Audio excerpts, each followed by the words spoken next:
अस्सलाम वालेकुम dear class 9th students, उम्मीद है आप लोग सब खैरियत से होंगे। इस वीडियो में हम जो केमिस्ट्री न्यू बुक है पंजाब बोर्ड की, उसका यूनिट 1 जो हम ऑलरेडी सॉल्व कर रहे हैं, उसके जो डिस्क्रिप्टिव और इन्वेस्टिगेटिव क्वेश्चंस है एक्सरसाइज के, उनको सॉर्ट आउट करेंगे इस वीडियो में। तो मूव करते हैं वीडियो की तरफ। पहले जो डिस्क्रिप्टिव क्वेश्चंस है वो, उसमें ये पहला जो क्वेश्चन है, mention the name of the branch of chemistry in which you will study each of the following topics. तो यहाँ पे कुछ टॉपिक्स गिवन है, तो बताना है कि इनको आप कौन सी केमिस्ट्री के अंडर जो है स्टडी करते हैं, यानी ब्रांच जो है उसका नाम बताना है। तो यहाँ पे जो फर्स्ट है ना, रेट ऑफ रिएक्शन, तो इसको फिजिकल केमिस्ट्री में हम स्टडी करेंगे। तो इसका जो छोटा रीज़न हम साथ लिख सकते हैं कि this branch of chemistry studies how fast और स्लो अ रिएक्शन ऑकर्स। कि इस ब्रांच में ना, वैसे तो इस ब्रांच में मज़ीद भी टॉपिक्स होते हैं, लेकिन इस वाले ये जो ऑप्शन है इसके अकॉर्डिंग ये जो ब्रांच है फिज़िकल केमिस्ट्री, इसमें हम ये वाला टॉपिक भी स्टडी करते हैं कि कोई जो रिएक्शन है वो कितना फास्ट हो रहा है या कितना स्लो हो रहा है। सेकंड जो स्टेटमेंट है, digestion of food in the human body, तो ये जो टॉपिक है ये बायो केमिस्ट्री इसकी जो ब्रांच है उसके अंडर आता है। तो यहाँ पे बायो केमिस्ट्री जो है focuses on chemical processes inside living organisms.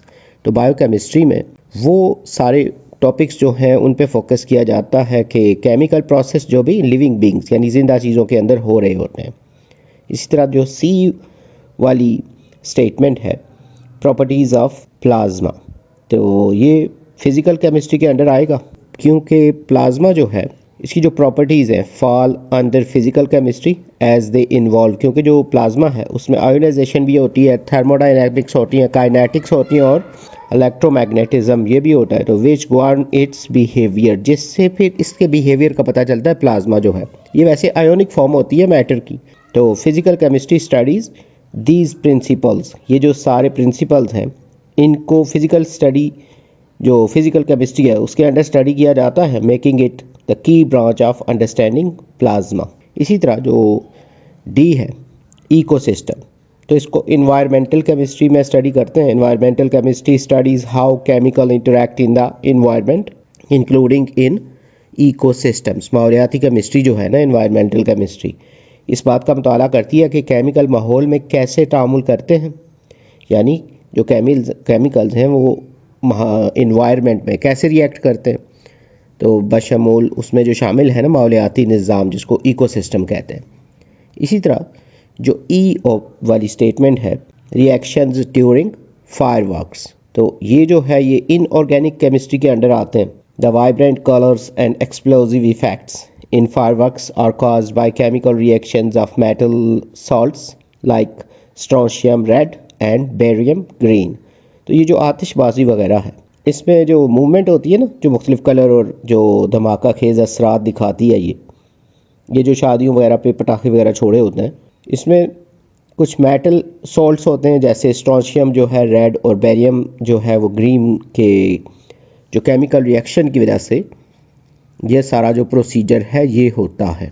इसी तरह जो एफ वाली स्टेटमेंट है उसमें measurement of wavelength absorption with ultraviolet spectrometer, तो ये जो है मेजरमेंट जो है ना वेवलेंथ की, तो वेवलेंथ क्या है, जब भी कोई वेव जनरेट होती है तो उसके अपर पार्ट्स होते हैं दो, जो टॉप वाले, और इसी तरह जो बॉटम पार्ट्स हैं, तो बेशक दो टॉप वाले पार्ट्स बेशक दो बॉटम वाले पार्ट्स, उनके बीच का जो डिस्टेंस होगा ना उसको वेवलेंथ बोलते हैं। तो उसकी पैमाइश जो है कि उसको कैसे मेजर किया जाता है, अल्ट्रावायलेट स्पेक्ट्रोमीटर यूज़ होता है, और ये एनालिटिकल केमिस्ट्री के अंडर आता है। ये एनालिटिकल केमिस्ट्री जो है involves the measurement and analysis of chemical substances using a ultraviolet spectrometer. Scientists measure how much light substance absorb to determine its concentration। ये जो एनालिटिकल केमिस्ट्री है इसमें जो केमिकल मटेरियल्स है ना उनकी पैमाइश और उनका जो तज्जिया शामिल है ना, यानी एनालिसिस। तो अल्ट्रावायलेट जो स्पेक्ट्रोमीटर है उसका इस्तेमाल करते हुए साइंटिस्ट जो है इस बात की पैमाइश करते हैं कि ये जो वेवलेंथ है ना कि वो कितनी होगी, तो उसमें से कितनी जो है वो किसी मटेरियल में एब्जॉर्ब होगी यानी जज़ब होगी। तो ये जो टॉपिक है ये एनालिटिकल केमिस्ट्री के अंडर आता है। क्वेश्चन 2 जो है इसकी तरफ मूव करते हैं। What are allotropic forms? Explain allotropic forms of carbon and sulphur. How does coal differ from diamond? तो एलोट्रॉपिक फॉर्म्स के बारे में बताना है। उसके बाद एलोट्रॉपिक फॉर्म्स जो है ना कार्बन और सल्फर की, उनके बारे में बात करेंगे। इसी तरह ये भी बताना है कि कोल और जो डायमंड है उनमें आपस में क्या डिफरेंस है। तो इसका जो आंसर है, allotropic forms are different physical forms of the same element. Allotropics जो फॉर्म्स हैं एक ही एलिमेंट की मुख्तलिफ फिजिकल शक्लें होती हैं, where the atoms are arranged in different ways resulting in unique properties. जहाँ जो एटम्स हैं वो मुख्तलिफ तरीक़ों से अरेंज हुए होते हैं, यानी तरतीब दिया जाता है उनको, जिसके नतीजे में उनकी जो प्रॉपर्टीज़ होती हैं ना वो थोड़ी यूनिक हो जाती हैं, यानी मुनफरिद हो जाती हैं। तो एलोट्रॉपिक फॉर्म्स ऑफ कार्बन जो है, जैसे डायमंड है, in diamond carbon atoms are tightly bonded in a 3 dimensional structure making it the hardest natural substance. तो ये जो हीरा है इसमें कार्बन के एटम 3 यानी 3 डायमेंशनल, जिसको कहते हैं ना स्पेस में 3 कॉर्नर यानी तीनों साइड्स पे 90 डिग्री का एंगल बन रहा होता है। तो इस तरह का स्ट्रक्चर होता है जो मजबूती से एक दूसरे के साथ जुड़े होते हैं। इसे सबसे मुश्किल जो कुदरती मटेरियल है वो बनता है, making it the hardest natural substance. तो diamonds are transparent and are used in jewellery and industrial cutting tools. तो हीरे जो होते हैं ये शफाफ होते हैं और जेवरात वगैरह जो है ना, ज्वेलरी सनत वगैरह, उनको काटने के आलात उसमें इस्तेमाल किया जाता है। उसको ग्रेफाइट जो है, in graphite carbon atoms are arranged in layers that can slide over each other because of weak force between the layers. This make it soft and slippery used in pencils as a lubricant. जैसे graphite है, graphite में carbon के atom ना वो तह दर तर एक दूसरे के ऊपर ना स्टॉक, जैसे बुक के ऊपर बुक रखी हो, इस तरह तह दर तह जुड़े होते हैं। इस तरह से मतलब उनका स्ट्रक्चर बना होता है। तो वो जो तहों के दरमियान जैसे एक लेयर है और दूसरी लेयर, उनके बीच में जो कुव्वतें होती हैं ना, बॉन्डिंग की जो फोर्सेस होती हैं वो कमज़ोर होती हैं। इस वजह से एक दूसरे के ऊपर फिसल सकते हैं। ये इसे नर्म और फिसलन वाला बनाते हैं। जैसे मशीनों में आप लुब्रिकेंट यानी ऑयल ग्रीस वगैरह लगाते हैं, तो ये सब चीज़ें जो हैं ये ग्रेफाइट से बनती हैं। उसके अलावा ये पेंसिल वगैरह में यूज़ होता है। और जो फ्लोरीन्स जो है, जिसको बकी बॉल्स भी कहते हैं, carbon atoms form hollow shapes like spheres और ट्यूब्स। इसमें कार्बन के एटम जो हैं वो स्फेयर्स बनाते हैं, यानी वो खोखले होते हैं, जैसे कोई फुटबॉल है या जैसे पाइप है। उसके अलावा फ्लोरीन्स जो है have special properties and are used in nano technology and advanced materials. तो इनका इस्तेमाल जो है नैनो टेक्नोलॉजी में और जो जदीद मवाद है उसमें होता है। तो ये जो ग्रेफाइट है, डायमंड है और जो बकी बॉल्स है, ये सारी कार्बन्स की जो एलोट्रॉपिक फॉर्म्स हैं। इसी तरह सल्फ़र की जो एलोट्रॉपिक फॉर्म्स है उसमें रोम्बिक सल्फ़र जो है, bright yellow crystals that are stable at room temperature and can be found naturally. तो ये थोड़े चमकदार होते हैं ना, और येलो यानी पीले रंग के क्रिस्टल हैं जो रूम टेम्परेचर पे स्टेबल होते हैं, मतलब अपने आप को कायम रखते हैं, और कुदरती तौर पर भी ये पाए जाते हैं जो रोम्बिक सल्फ़र है। इसी तरह मोनोक्रिलिक जो सल्फ़र है, नीडल शेप, जैसे बिल्कुल सुइयाँ होती हैं उस तरह की शेप होती है इनकी, needle shape crystals formed when sulphur is melted and cooled slowly. तो बिल्कुल जैसे नीडल्स होती हैं उसके साइज़ के क्रिस्टल्स इस वक्त बनते हैं ना जब सल्फ़र को मेल्ट किया जाता है और आहिस्ता आहिस्ता ना स्लोली उसको कूल डाउन यानी ठंडा करते हैं। तो उसके बाद difference between coal and diamond जो है ये भी पूछा गया था क्वेश्चन में, कि coal is a black impure form of carbon mainly used as fuel.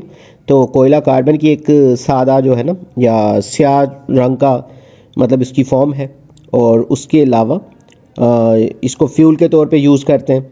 It is soft and contains other materials like hydrogen and sulphur. तो ये बुनियादी तौर पे ईंधन पे इस्तेमाल होता है ना, उसके अलावा ये नरम है। उसके अलावा इसमें हाइड्रोजन और सल्फ़र जैसे दीगर मटीरियल जो हैं वो भी इसमें शामिल होते हैं। तो diamond on the other hand is a pure form of carbon. दूसरी तरफ जो डायमंड है ये इसकी बिल्कुल साफ़ वाली शक्ल है, प्योर फॉर्म है कार्बन की, एक्सट्रीमली हार्ड है, बहुत ज़्यादा सख्त होता है, and has a brilliant shine, और इसकी बहुत तेज़ जो है वो चमक होती है। इसी तरह थर्ड जो क्वेश्चन है, what are supercritical fluids, how are they different from ordinary fluids, liquids sorry. तो सुपर क्रिटिकल जो फ्लूइड्स हैं वो क्या हैं और आम मायात से कैसे ये मुख्तलिफ होते हैं, इसका जो आंसर है, supercritical fluids are substances that exist at a temperature and pressure higher than their critical point. तो सुपर क्रिटिकल फ्लूइड्स जो हैं ये मटेरियल्स होते हैं जो दर्जा हरारत और दबाव पर अपने एक ख़ास वो जो क्रिटिकल पॉइंट है ना उससे ज़्यादा पे भी ये पाए जाते हैं। उसके अलावा where the substance no longer behaves strictly as a liquid और गैस, जहाँ पे कोई भी जो मटेरियल है ना माया या गैस की हालत में ना वो नहीं पाया जाता बल्कि आयोनिक फॉर्म में आ जाते हैं। They have properties of both states, flowing like a gas but dissolving substance like a liquid, यानी ये दोनों हालतों की खुसूसियात उसमें आ जाती हैं, गैस वाली भी और माया की तरह भी यानी लिक्विड फॉर्म की भी, दोनों खूबियाँ उसमें मौजूद होती हैं सुपर क्रिटिकल फ्लूइड्स में। तो डिफरेंस जो है फ्रॉम ऑर्डिनरी फ्लूइड्स यानी उनमें क्या फ़र्क है ना, ये जो सुपर क्रिटिकल फ्लूइड्स और जो नॉर्मल वाले फ्लूइड्स होते हैं लिक्विड्स। तो supercritical fluids can penetrate through materials like gas while dissolving substance like a liquid। तो सुपर क्रिटिकल जो ये वाले ना फ्लूइड्स ये मुख्तलिफ जो मटेरियल्स को तहलील भी करते हैं ना, जैसे गैस जैसे मवाद के ज़रिए, और ये किसी चीज़ों के अंदर से ना पेनिट्रेट भी कर सकते हैं यानी उसके अंदर से भी गुजर सकते हैं, जैसे लिक्विड्स वगैरह हैं उनमें ये डिज़ोल्व भी हो सकते हैं। तो they are used in specialised applications like decaffeinating coffee and extracting essential oils। Ordinary liquids cannot do this because they lack the properties of a gas। वो मखसूस एप्लीकेशंस में इस्तेमाल होते हैं, जैसे कॉफ़ी को डिकैफिनेट करते हैं ना और ज़रूरी उसका वो जो ऑयल वगैरह वो निकाला जाता है उसमें से। तो आम आयात जो है ना नॉर्मल वाले लिक्विड्स ऐसा नहीं कर सकते क्योंकि उसमें गैस की खसूसियात नहीं होती। तो supercritical fluids exist under very high temperature and pressure. Super critical जो फ्लूइड्स हैं ये बहुत ज़्यादा दर्जा हरारत और बहुत ज़्यादा दबाव में मतलब होते हैं, अनलाइक ऑर्डिनरी लिक्विड्स, बिल्कुल उसके बरक्स जैसे नॉर्मल जो फ्लूइड्स हैं या मायात हैं उसके बिल्कुल उलट। तो नेक्स्ट जो क्वेश्चन है, define solubility of a solute, how does solubility change with increase in temperature. तो इसका जो बताना है सॉलिबिलिटी जो है वो क्या होती है, उसके अलावा ये सॉलिबिलिटी जो है इंक्रीज इन टेम्परेचर पे ना उस पर क्या उसमें फ़र्क आएगा। तो इसका जो आंसर है, solubility is the maximum amount of a solute like salt और sugar that can dissolve in a specific amount of solvent like water at a particular temperature to form a solution. तो solubility जो है हल पजीरी, इसको उर्दू में बोलते हैं।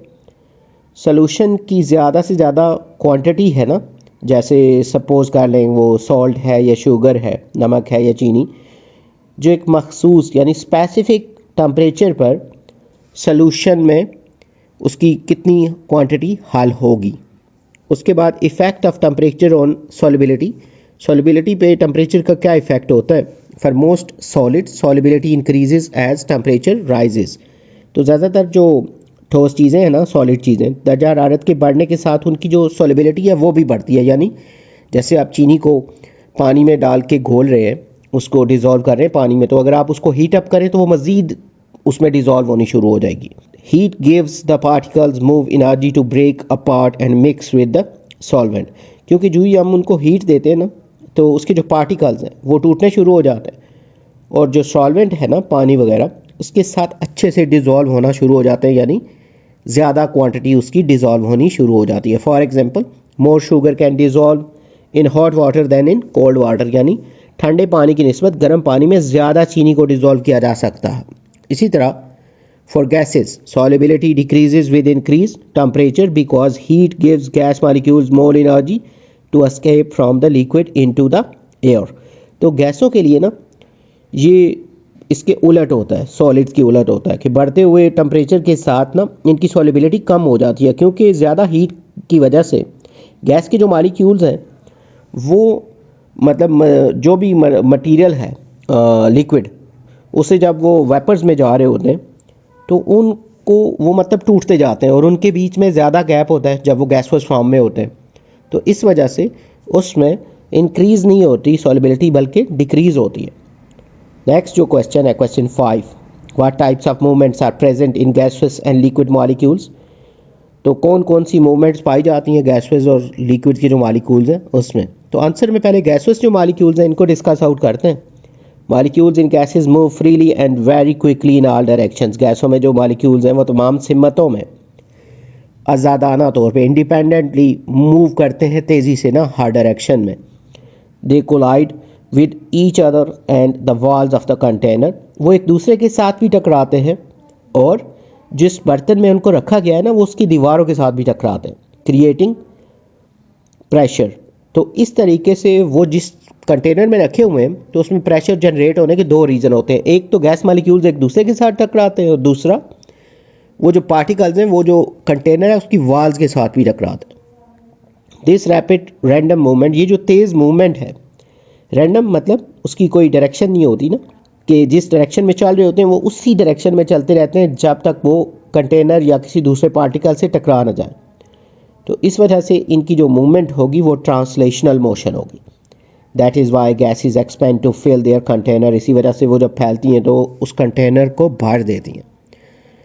Next में जो लिक्विड मॉलिक्यूल्स हैं, molecules in liquid are closer together. Liquid के मॉलिक्यूल एक दूसरे के करीब होते हैं ना than the gases, but can still move past each other. लेकिन फिर भी वो मूवमेंट करते हैं और एक दूसरे से मतलब आगे जा सकते हैं। This movement allows liquid to flow and take the shape of their container. तो उनकी इसी मूवमेंट की वजह से वो कंटेनर की शेप हासिल कर लेते हैं, मतलब जैसा कंटेनर है वो वैसे ही हो जाएंगे। They also show rotational and vibrational motion but are less free than in gases. तो ये भी जो है ये वाइब्रेशनल मोशन भी करते हैं, रोटेशनल भी, लेकिन इनकी जो मूवमेंट है वो गैसों की निस्बत कम डिपेंडेंट होती है ना, मतलब ये ज़्यादा आज़ाद नहीं होते। क्वेश्चन 6 की तरफ मूव करते हैं। Differentiate between the areas studied under organic and inorganic chemistry. तो बताना है कौन कौन से एरियाज ऑर्गेनिक केमिस्ट्री के अंडर आते हैं और कौन कौन से इनऑर्गेनिक केमिस्ट्री में हम लोग स्टडी करते हैं। तो इसका जो आंसर है, पहले ऑर्गेनिक केमिस्ट्री जो है, studies compounds that contain carbon. तो ये जो नामियाती केमिस्ट्री है ना ऑर्गेनिक केमिस्ट्री, इसमें कार्बन पर मुश्तमिल मरकबात का मुताला करते हैं। Focuses on substances like hydrocarbons, alcohols and biological molecules. इसमें हाइड्रोकार्बन्स यानी हाइड्रोजन और कार्बन के मॉलिक्यूल्स, अल्कोहल्स और जो बायोलॉजिकल मॉलिक्यूल्स हैं ना, लाइक जो जिंदा चीज़ों के अंदर मटीरियल्स होते हैं, वो सब जो हैं उन पर फोकस किया जाता है इसमें ऑर्गेनिक केमिस्ट्री में। Includes the chemistry of fuel, plastics, medicines and food. इसमें जो ईंधन है ना, फ्यूल्स डिफरेंट टाइप के, उसके अलावा प्लास्टिक्स हैं, मेडिसिन्स दवाइयाँ और खुराक जो है, इन सब को स्टडी किया जाता है ऑर्गेनिक केमिस्ट्री में। उसके बाद जो इनऑर्गेनिक केमिस्ट्री है, studies compounds that do not contain carbon. तो ऐसे मरकबात का मुताला हम इसमें करते हैं इनऑर्गेनिक केमिस्ट्री में जिसमें कार्बन नहीं होता।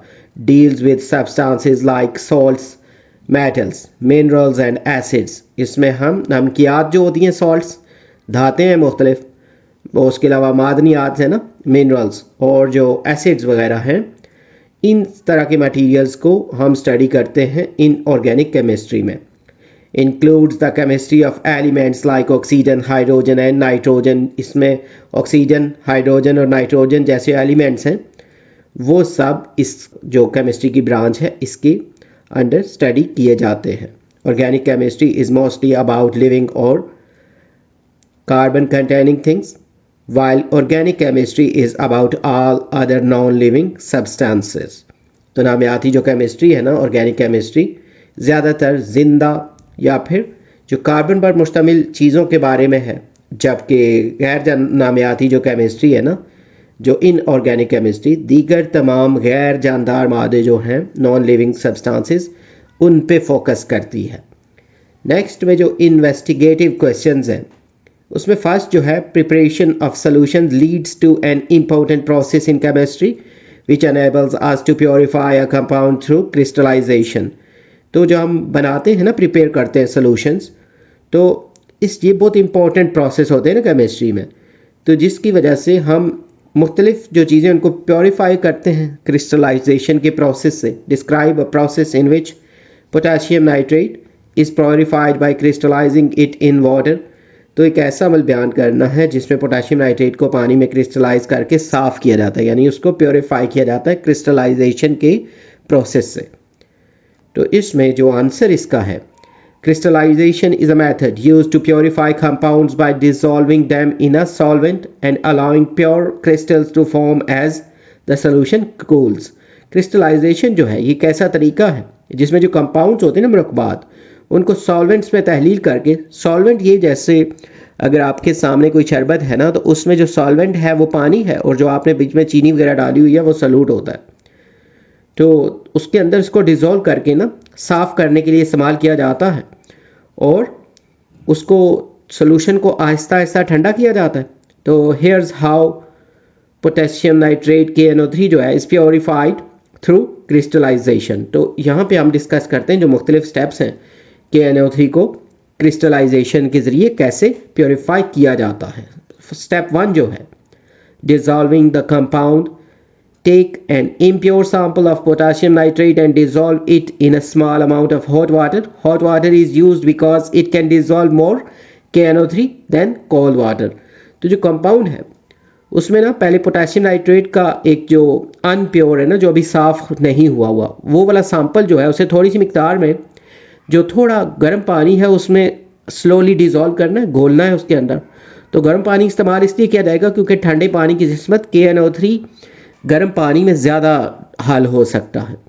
फिर stir the solution to ensure the potassium nitrate dissolves completely while leaving behind the insoluble impurities. इस बात को यकीनी बनाने के लिए ना कि जो सोल्यूशन है उसको हिलाना है थोड़ा कि पोटाशियम नाइट्रेट मुकम्मल तौर पर उसके अंदर डिज़ोल्व हो जाए, घुल जाए उसके अंदर, जबकि जो नाकाबिल हल चीज़ें हैं ना, जो इनसॉल्युबल यानी वो बीच में ऐसे कुछ पार्टिकल्स हैं जो बीच में डिज़ोल्व नहीं होते, वो नीचे बैठ जाएंगे ना अलग से, वो अलग हो जाएंगे, उससे स्टीयर करने से वो उससे अलग हो जाएंगे। सेकंड जो स्टेप है filtration, filter the hot solution using filter paper two remove any dissolved impurities. Filtration किसी भी गैर नामियाती हल शुदा निजासत को दूर करने के लिए ना, उसके अंदर जो इम्प्योरिटीज़ हैं उनको दूर करने के लिए फ़िल्टर पेपर का इस्तेमाल करते हुए ना गर्म जो सॉल्यूशन है उसको फ़िल्टर करेंगे, स्लोली उसको फ़िल्टर करना है। नेक्स्ट जो स्टेप है cooling the solution, allow the filter solution to cool slowly at room temperature. तो जो आपने सॉल्यूशन बनाया है उसको स्लोली रूम टेम्परेचर पे आहिस्ता आहिस्ता ठंडा करना है। As the solution cools potassium nitrate becomes less soluble in water and pure crystals begin to form. तो आहिस्ता आहिस्ता ठंडा होने से जो वो सॉल्यूशन है वो स्लोली जो है ना लेस सॉल्युबल हो जाएंगे, पार्टिकल्स जो बीच में डिज़ोल्व हुए थे पानी में वो आहिस्ता आहिस्ता वापस जुड़ना शुरू हो जाएंगे, तो उसकी जो क्रिस्टल्स है ना वो बननी शुरू हो जाएंगी। तो ये साथ साथ इसका पिक्चर डिस्प्ले भी थोड़ा थोड़ा दिखाया हुआ है, तो उसके थ्रू आपको बेहतर समझ आएगा। नेक्स्ट जो स्टेप है separation of crystals, one the crystals have formed they can be separated from the liquid bye filtration. तो क्रिस्टल को अलहदा करना जो है, क्रिस्टल बनने के बाद इन्हें फिल्ट्रेशन के ज़रिए उस लिक्विड से अलग किया जाता है। तो उसके बाद जो फिफ्थ स्टेप होगा ना drawing the crystals, wash the crystals with small amount of cold water. Normal जो थोड़ा ठंडा पानी है उससे थोड़ी सी अमाउंट में पानी से उसको हल्का सा धो लें, to remove any remaining impurities, ताकि अगर कोई रिमेनिंग इम्प्योरिटीज़ हैं तो वो भी उससे धुल जाएँ। फिर dry the crystal using filter paper और इन अ वार्म प्लेस। तो क्रिस्टल को फिल्टर पेपर या किसी थोड़ी हल्की वार्म जगह पर रख के खुश कर लें। This process yields pure potassium nitrate which can be used in various applications like fertilizers and fireworks। इस अमल से ना जो प्योर पोटाशियम नाइट्रेट हासिल होता है, जिससे मुख्तलिफ तरह की ये जो खादें जो फसलों के लिए डाली जाती हैं, उसके अलावा जो आतिशबाजी जैसे मुख्तलिफ कामों में इसको इस्तेमाल किया जाता है। नेक्स्ट जो क्वेश्चन है ग्रेफीन जो है इसका द मिरेकल मटीरियल, यानी ये एक जादुई या मोजज़ाती तरह का मवाद है या मटीरियल है। And it is the material of the future, इसको बोला जाता है कि जो आने वाला वक्त है तो ये उसका मटीरियल है, यानी ये बहुत यूज़ होगा आने वाले वक्त में। Which of the many properties makes it very useful in electronics. तो बताना है कि इसमें बहुत सी जो खसूसियात हैं कौन सी हैं जो इसे ना इलेक्ट्रॉनिक्स में बहुत मुफीद बनाती हैं। तो इसका जो आंसर है ना, graphene is a single layer of carbon atoms arranged in a honeycomb structure. Graphene जो है उसमें एटम एक जो शहद का छत्ता जैसे होता है ना, हनीकॉम्ब, उस तरह के ढांचे में ये तरतीब पाया होता है इसने, स्ट्रक्चर उसका इस तरह का होता है। तो it is called a miracle material because of its exceptional properties that make it highly versatile for many applications especially in electronics। तो वो इसकी गैर मामूली खसूसियात हैं बहुत ज़्यादा ना, जिसकी वजह से इसे मिरेकल मटेरियल यानी मोजज़ाती मटेरियल कहा जाता है, जो इसे बहुत सी एप्लीकेशंस के लिए इंतहाई काबिल इस्तेमाल बनाता है। यानी इसको बहुत सी एप्लीकेशन में यूज़ किया जा सकता है और ख़ास तौर पर इलेक्ट्रॉनिक्स में। तो यहाँ पे साथ साथ इसकी कुछ पिक्चर डिस्क्रिप्शंस भी दी हुई हैं ताकि आपको इसको देख के मज़ीद अच्छे से समझ आएगी। तो properties that makes graphene useful in electronics, तो उसमें फर्स्ट जो है हाई इलेक्ट्रिकल कंडक्टिविटी, तो बहुत अच्छे से इलेक्ट्रिसिटी को पास करता है। Graphene is an excellent conductor of electricity because it's electrons can move freely across its surface. तो ग्राफीन जो है ये इलेक्ट्रिसिटी का एक बेहतरीन कंडक्टर है, अच्छे से गुजरते हैं इसमें से इलेक्ट्रॉन्स, तो क्योंकि इसके इलेक्ट्रॉन अपनी सतह पर आज़ादाना तौर पर यानी फ्रीली मूव कर सकते हैं। This makes it ideal for creating faster and more efficient electronic devices. तो इससे तेज़ और ज़्यादा मौसर इलेक्ट्रॉनिक जो डिवाइसेस हैं वो बनाने के लिए बहुत ही मतलब मिसाली है ये एक तरह से। सेकंड जो है strength and flexibility, it is incredibly strong, 200 times stronger than steel yet flexible, allowing it to be used in flexible electronics, screens and wearable devices। तो ये बहुत ज़्यादा स्ट्रेंथ है इसमें और फिर भी ये फ्लेक्सिबल है, यानी इसको आप बेंड करें तो ये टूटता नहीं है। ये नाकाबिले यकीन हद तक मजबूत है, यानी स्टील से 200 टाइम्स ज़्यादा मजबूत है, फिर भी ये फ्लेक्सिबल है। तो इसे जो फ्लेक्सिबल इलेक्ट्रॉनिक्स है ना, स्क्रीनें वगैरह, उनके लिए, उसके अलावा जैसे आप घड़ी वगैरह पहनते हैं या इस टाइप के जो डिवाइसेस हैं उनमें इस्तेमाल करने के लिए बहुत अच्छा होगा ना। उसके बाद थर्ड जो है ना, thin and light weight, graphene is only one atom thick making it the thinnest material ever discovered which is perfect for developing ultra thin electronic components. तो बहुत ज़्यादा पतला है और हल्का भी है बहुत। ग्राफीन जो है सिर्फ एक एटम जितना मोटा है ये, और जो इसे अब तक दरियाफ्त होने वाले सबसे जो पतला मवाद है ना वो बनाता है। तो इंतहाई मतलब थिन होने की वजह से, इतना पतला होने की वजह से इलेक्ट्रॉनिक के जो कंपोनेंट्स हैं वो बनाने के लिए ये बेहतरीन है।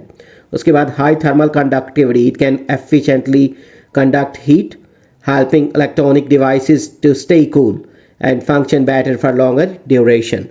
तो ये मौसर तरीके से गर्मी को जला सकता है ना, चला सकता है, यानी बहुत ज़्यादा गर्मी भी हो तब भी ये मटेरियल इसको कोई प्रॉब्लम नहीं होती। तो इलेक्ट्रॉनिक जो डिवाइसेस हैं उनको ठंडा रहने के लिए और उसको ज़्यादा देर तक काम करने के लिए ये हेल्पफुल होगा।